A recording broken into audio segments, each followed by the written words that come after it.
Hello, sports fan. This is Steven here for Sports Choice Plus. I'm bringing you a very special breakdown. We're going to be covering the top 10 picks of the NFL draft and what we feel about those picks. Before I get right into that, I'm going to make sure you're subscribed to the YouTube channel so you can get all the updates and all the breakdowns. Without further ado, let's get right into it.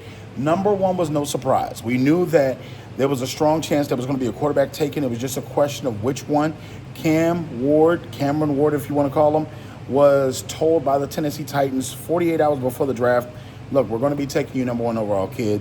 Please get ready. And, this is reminiscent of Steve McNair. This reminds me of Steve McNair when he was brought to the franchise because he's a gunslinger. He has confidence. He has the moxie to lead a franchise.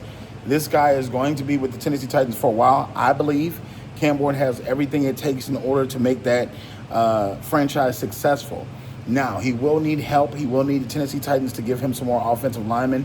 They do have a lot of work to do on defense, and they do have a lot of work to do in that running back room. But by all means, Cam Ward is an excellent number one overall choice. Number two was a curveball. Not because of the player that was taken, but the team that traded up to take him, the Jacksonville Jaguars. I was pleasantly surprised, but I was like, oh, wait, what's going on here? Cleveland Browns had all the ammunition they needed to take Travis Hunter. They did not. And you're talking about a skilled two-way player that can play wide receiver or play cornerback. It's leading towards wide receiver, what he's probably going to be playing number one.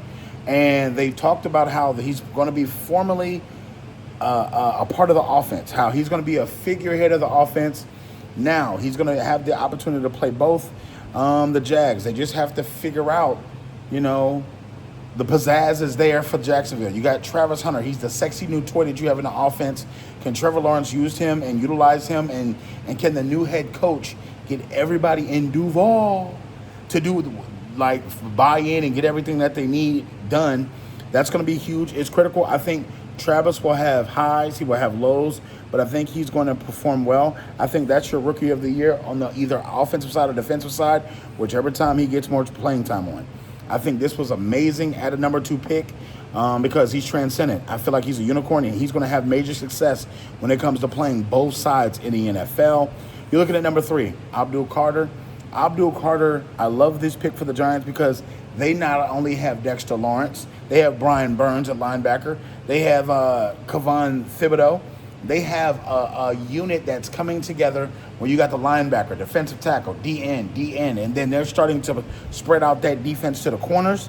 This is a great thing. The Giants' defense is a big standpoint, and it's a big point of why they're going to be able to turn it around a little bit. And I don't think the offense is going to be leading the way, but I think the defense is going to have a lot to say for what they do next season. When you think about Brian Burns and what he brings to the linebacker position, Lawrence, what he does at defensive tackle, they have a lot of talent on the defensive side. With them healthy, they're going to be a problem for somebody each and every game. Looking at the Patriots, the New England Patriots didn't have a sexy pick to make. They wanted somebody that's going to be there to protect Drake May. They wanted somebody that was quality.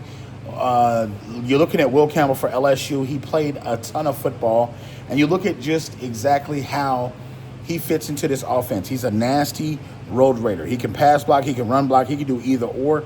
I think they were looking to get the offensive line and defensive lines pulled up to their potential because when you have offensive linemen and defensive linemen, that allows you to start being able to take chances with a wide receiver, take chances with a corner, take chances because they're getting to the cornerback faster on the defensive side of the ball, and the offensive line is protecting better.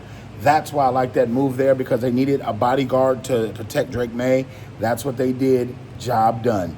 When you're looking at Mason Graham for number 5, the Browns traded back. They got more draft capital. They got an additional draft pick, which they didn't have from Jacksonville for 2026. I think that was a smart move. They knew what they wanted to do. They wanted to appease Myles Garrett, and they wanted to make sure that they were able to get more pressure off the edge. I think Mason Graham can play defensive tackle. He can play DN. He can play either one of the positions. He allows them to have pressure, quick, physical, inside, aggressive pressure when you're attacking the quarterback. I think that Browns defense is the portfolio for them to get better, not the offensive side.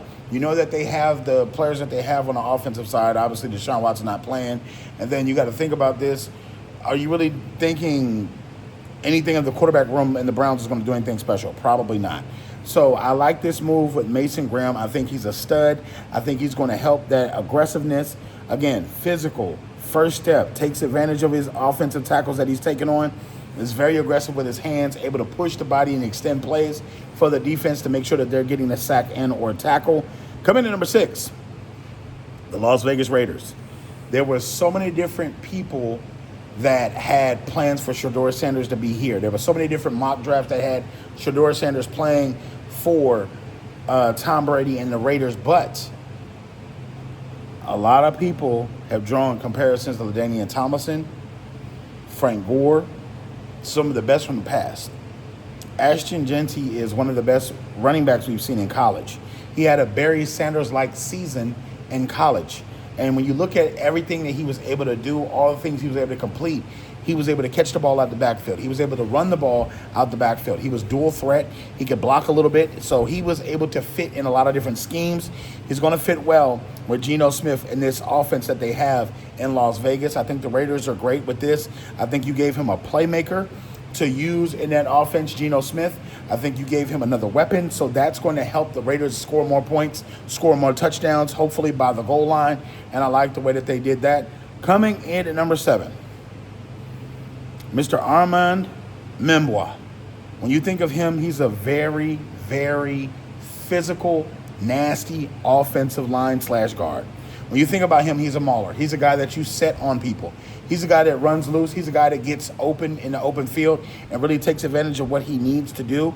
When you think of Justin Fields, a young quarterback that needs protection, that needs that offensive line to step up. In first year Aaron Glenn's offense, you're going to see a lot of different wrinkles, a lot of different things for Justin Fields from a play action standpoint. You want to see if he's going to step up. I saw at Missouri, he had a lot of different pancake plays. When you're looking at the highlights, when you're looking at the different tapes, he had a lot of different games where he took over late in the fourth quarter, where he was road raiding. He was taking a defensive tackle or DN, driving him into the ground, punch blocking. He was doing a little bit of everything and able to shuffle his feet. So those are the things that I like about the Jets pick with that one. Coming to number 8, there was a lot of question marks, but T. McMillan, when you think about Arizona and what they were able to accomplish last season, how they were able to not only go above and beyond, they were making plays even when it mattered. You saw that the offense for them needed to expand. You saw that everything that they needed to do for Carolina is get more weapons. I don't believe that no weapons for the Carolina Panthers had one weapon that was better than the other. I know you think about having Xavier Legette, you have to add something on the other side. You have to have somebody that's a speedster. He's going to be that guy, and it's almost like a Chris Godwin, Mike Evans situation for Bryce Young. You got one big, tall receiver, and you got one medium guy that can get pressure, that can get moving, that can get active. That's what we like to see. Carolina Panthers have to improve. They have to see Bryce Young take that next step, and this is where they go with that. The Carolina Panthers last season fought tough with the Philadelphia Eagles, fought tough with a couple different teams, and you saw them essentially able to hang on and give good games. They didn't win, but you're building, and you're making sure that every single thing that happens on that score is going to give Bryce Young a chance to finish that game with a touchdown. Coming in at number 9, I like to pick at number 8 though, but coming in at number 9, you have Kelvin Banks Jr., the offensive tackle out of University of Texas. When you're thinking about what he did and you watched him in the college football playoffs, you saw how he was able to shuffle his feet. You saw how he was able to keep the Texas quarterbacks upright, how he was physical, nasty at the point of attack, and he rarely made mistakes. He has the footwork, the agility, athleticism to be the ideal offensive tackle, to be a bodyguard for anybody in Kellen Moore's offense. It doesn't matter if it's Derek Carr, doesn't matter if it's quarterback that we don't know, but he's going to be able to protect anywhere he goes on the offensive side of the ball. So I think that's crucial for him because coming in as a rookie, it's going to be a lot of work protecting whoever he's protecting because the Saints offense is not up to par right now. And lastly, Colston Loveland, Michigan tight end, the big physical guy that not only does well, but he essentially moves in space. He can be your X receiver, your Y receiver. He runs routes well. He catches the ball. He's very dominant target around the goal line. So when you see him in different packages and different formations and bunches, he's going to allow you, the Chicago Bears, to be able to expand your offensive playbook that much more. He's going to be an impact player across the middle, and he's also going to be that guy that gets in and blocks. He can be in the middle dominating on the offensive side, and I think that Ben Johnson's offense is going to be a reason why you see him dominate so much more. So this is the top 10 of the NFL draft for this season. What we've seen tonight, this is what I think. What do you guys think about the top 10 picks? What do you think about the people that were taken in these drafts so far in the top 10? Like them, love them, hate them, rate them in the comment section. Definitely check out Sports Choice Plus on the YouTube platform. I'm Classic. See you next time.